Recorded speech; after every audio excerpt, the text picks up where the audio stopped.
It's the final stop before AEW Full Gear 2025. It's a 3-hour tour, a 3-hour tour, a 3-hour tour. Yeah, it's going to be one of those reviews, folks. Don't worry, I'm going to be nice. I promise. I absolutely promise. I'm John Renton with my review of AEW Dynamite and AEW Collision from the Agganis Arena in Boston, Massachusetts. We're in Beantown.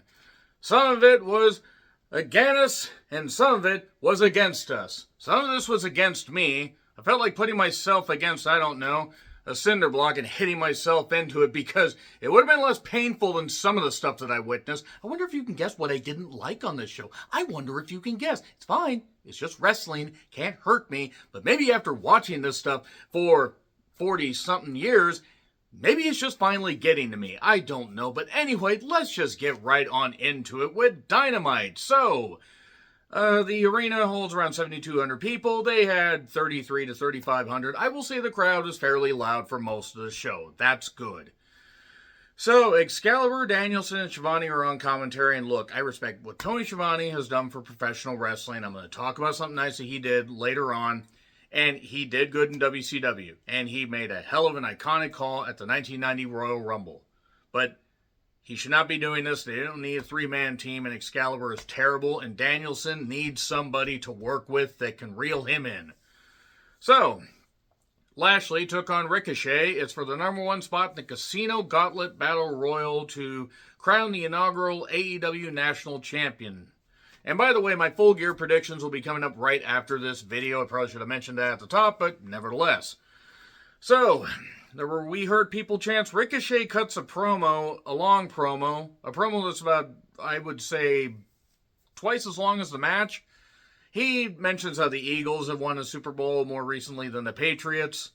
And, talking about all this, but it took a while. And I mean, I get the point, but it took a while.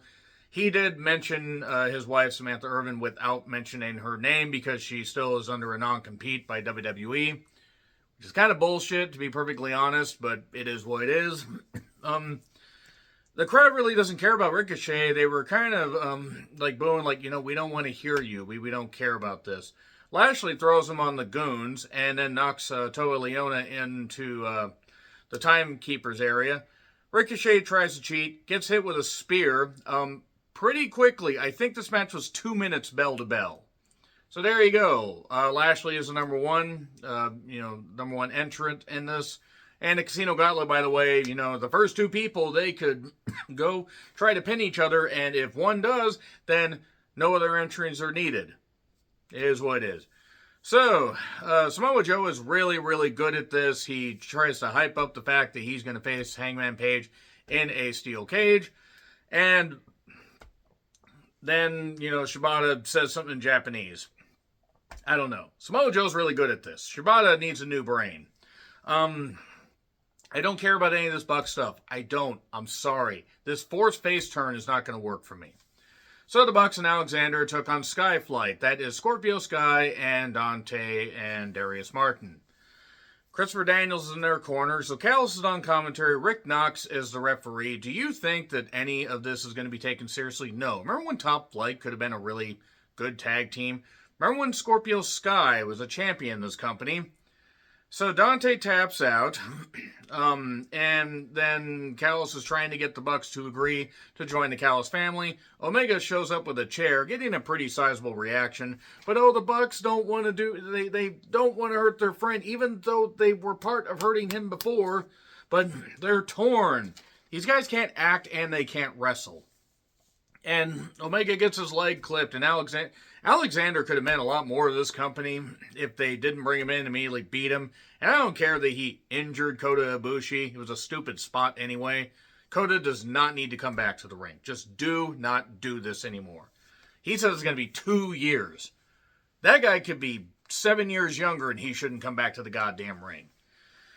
So we get Jurassic Express showing up. Luchasaurus had a vacuum cleaner, which I thought was apropos for this. Because, boy, did this thing suck. The first little bit of this was fine, and if you like this stuff, fine. It's not working with me as far as the Buck stuff, but it was to hype up the $1 Million Challenge match, not to be confused with the Dusty Rhodes Ric Flair $1 Million Challenge, because that actually drew money. So, Harley, Jesus, I know things were said by her and Willow. They're fired up, I know that much. So anyway, Shivani does a brief tribute to the late great Bob Caudle, who passed away at 95. And because that happened, and I, haven't been able to mention it in another video, Bob Caudle, one hell of a, commentator. Great calls during 1989, rather, along with Jim Ross. He called some stuff in Smoky Mountain Wrestling. Bob Caudle, tremendous commentator. May he rest in peace. Really, a lot of great calls. Called it like a sport. I did love what he called during the Paulie Dangerously, a.k.a. Paul Heyman and Jim Cornette tuxedo match. Okay, let's see some clothes come off. Because Bob Caudle was just that kind of guy. But him and JR calling the Terry Funk Ric Flair Great American Bash 1989 match. It's great. I believe they also called the I Quit match at the November Clash of that year. So anyway, Shelton took on Fuck You Speedball, a.k.a. Mike Bailey, for the number 2 spot in the Casino Gauntlet National Championship Battle Royal thing. Okay, we get a handshake, MVP's on commentary, and he puts over his guy while also talking about, that Speedball is a hell of an athlete. And he is. It's just the problem is some of his stuff, misses just as much as it hits. He's impressive as far as the kicks that he can throw, but some of them, look good, and some of them, It's got to be tough to do that, though, especially wrestle barefoot. A post spot, so Shelton's arm was favored, and Speedball kept trying to go for it, which is smart. But Shelton would constantly overpower him. We did get a slam outside to a pop. We did get a point where they did the old Bob Backlund lift up, arm bar thing, lift out of the arm bar. And then they tumble over the top. And Speedball hit his head twice. Now I'm thinking he might have been knocked a little loopy there. But he still does some stuff, but then we get a shooting star press for 2. But then we get a sidekick. Shelton covers 1, 2. Now, Speedball was not loopy. He was out. He was graveyard dead. He was cold. Lights are on, but nobody's home.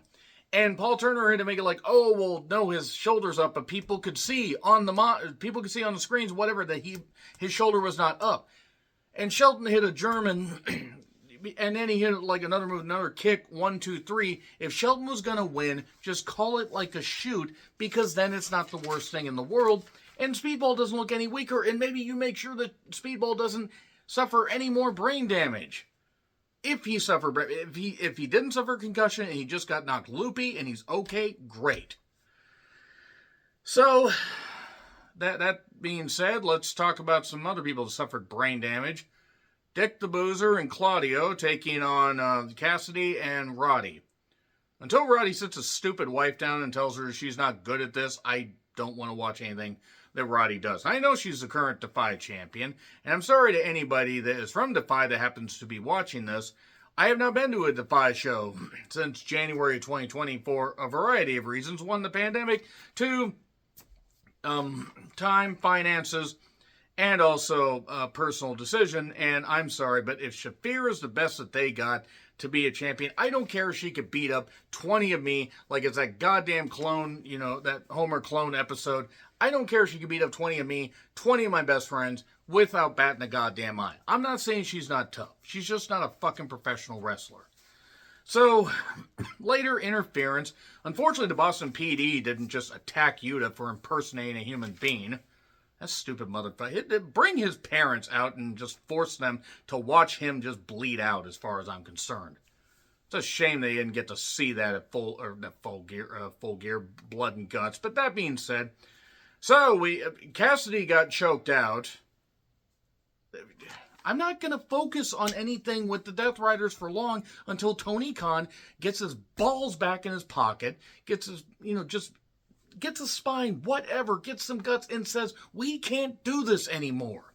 So O'Reilly's locking on the ankle lock, and if O'Reilly was getting more than a 3-week push, this might mean something. And I like O'Reilly. But he's got to be near 40. You couldn't have come up with somebody else to do this? Thank God it wasn't Cassidy. Darby beat Jon Moxley at Wrestle Dream. And the blood and guts ended with Moxley doing it. Why is this still going on? And O'Reilly wants a no-holds-barred match, which, just right there, just have everybody come out and attack, because that's what we're going to fucking get. I'll get to that in my predictions. Omega and Jurassic Express, by the way, are cutting a promo, and because Alexander attacked Michael Nakazawa, it's now personal. I have a question. Why is Michael Nakazawa allowed to be on television? Why was he ever allowed to be on U.S. television? I don't care if he's nice. I don't care if he's a liaison for Japanese talent. Leave him backstage. Don't ever put that useless motherfucker on television. Tony and Mina Shirakawa have brand new theme music, and you know what? It slaps, as the kids say. So they are the Timeless Love Bombs, and they tweak on the team, possibly, of Alex Windsor and Riho. No. I'm not going to fucking do that. Until Tony Khan, again, wants to grow a spine and say, Kenny, she's not worth the time and effort and money we pay her. And it's Tony's money. He's doing all kinds of things with whatever. And whatever profits are making, I don't care. He can do what he wants because he's a billionaire's son. He can do whatever the fuck he wants. Every time I see Riho, I keep thinking that I need to check the bottom of my shoe or the bottom of my sock because I smell shit. Oh, wait, that's her wrestling. This waste of skin. This waste of flesh. As a wrestler, she doesn't deserve the racism. She doesn't deserve the sexism. But as a wrestler, she is a waste. All the women should get there and scream at her until she leaves and quits and goes back to whatever apartment she wrestled in. I don't care if she wrestles in Japan in front of like 1,500 people in Korakuen Hall. I don't care. She should have never been the first women's champion. That championship took forever to recover because of her. And I don't care that she's nice. I don't care what, I don't care how she's viewed backstage. And I don't care that she's such a good fluffer, Ty, that you apparently think that she's a draw. Because she's not. And if you know who Ty is, you get it. As a fan, I am offended. I am offended. I want to throw up every time I see Riho wrestle. Because anybody that sells for her doesn't deserve to be in professional wrestling. And it's not even about, oh, she's a woman. No, there are women that are tiny that can make shit look good. She can't. Tony Khan deserves to never see his company grow because he will not put his goddamn foot down. Goddamn waste of skin and bone. Which is all she is. She's only 80 fucking pounds. Be like sleeping with a goddamn science room skeleton. Fucking useless ass stick bug. I'm not gonna continue to say shit because I'm really trying. I don't know why she makes my blood pressure so elevated, but I hate her as a wrestler. I legit hate her. I despise her. And if fans actually had any kind of sense, but they don't these days, they would hoot and holler at her. Now, not be racist, not be sexist, but hoot and holler at her and maybe embarrass her so she leaves. Remember when Windsor meant something? Windsor got pinned. You couldn't even pin the stupid fluffer. Windsor means nothing. You might as well just send Windsor home to take care of Ospreay. She got brought in, she lost to Mercedes, she lost to Mercedes again. The women's tag team tournament, by the way, is not off to a great start. Why did they pin Windsor? Why? Oh, he's fucking her. Oh, should I not say that? Should I not? So anyway, Fletcher wants Briscoe in the family so he can keep him under his thumb. Briscoe then gets beaten down by Hechichero, and Okada tries to lay in shots, but man, I miss when Okada gave effort. And I know he's near 40, and I know he's beat up from wrestling the hard New Japan style and carrying that company, but you got about 12 million other people in that family. Use somebody else, except Archer's over there with Alex Zane, being part of, I think, World Tag League. I think at least. And if that's the case, great. At least Archer will be featured. So, anyway, Pac knocks Darby, I think. I have a hard time understanding or caring what Pac thinks.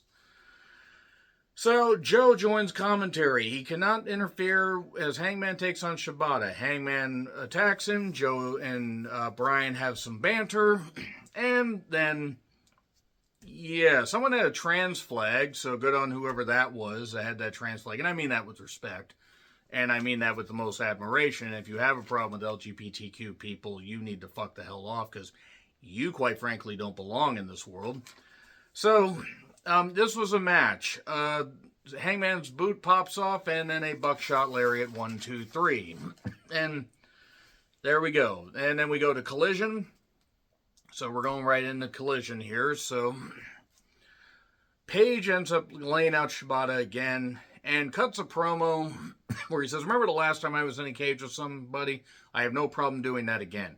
I'm boiling it down because, I'm sorry, Hangman's promos are not that good. Some parts are. Some parts I'm like, oh, he's getting in, and he drops it. So, FTR then appears and says they're going to beat Brodito. And then Megan Bayne, along with Penelope Ford in a sling. Should she not be at home rehabbing? So Bayne and Shafir took on Ty Mello, Kunte, and Anna Jay. It's a women's tourney match, and Shafir sucks, Ty is no better, and Megan Bayne better just rely on her power. I know she's going back and forth between this and Stardom. And, yeah, Anna got choked out. You couldn't even choke out the useless one of the team. So, yeah, Anna got choked out. Tony and Mina appear and talk to Marina and Bayne. Way too many similar sounding names here. And a reference to a pearl necklace and blood and Taipei death match and other stuff. I don't know what the fuck's going on. I'll reference that match, what match we're talking about in the Full Gear predictions, but there we are. Juice and Austin then talk, Austin Gunn that is, and Juice keeps mentioning 200,000K, or $200,000. 200,000K would be redundant. And Austin keeps saying, yeah, we're facing, and he keeps saying 200,000. So, Okada and Mascara Dorada took on each other. It's a double Jeopardy match. If Dorada wins, he gets a shot at the Unified Championship. You know, one of the 50 million belts that Khan has. And if Okada wins, then he and two others get shots at the CMLL Trios Championships. Okay, Rick Knox sucks. I mean, if only what happened to Tommy Young would happen to him. And I don't care if that's harsh. Because Tommy Young should have been a referee much longer. Rick Knox never belonged as a referee.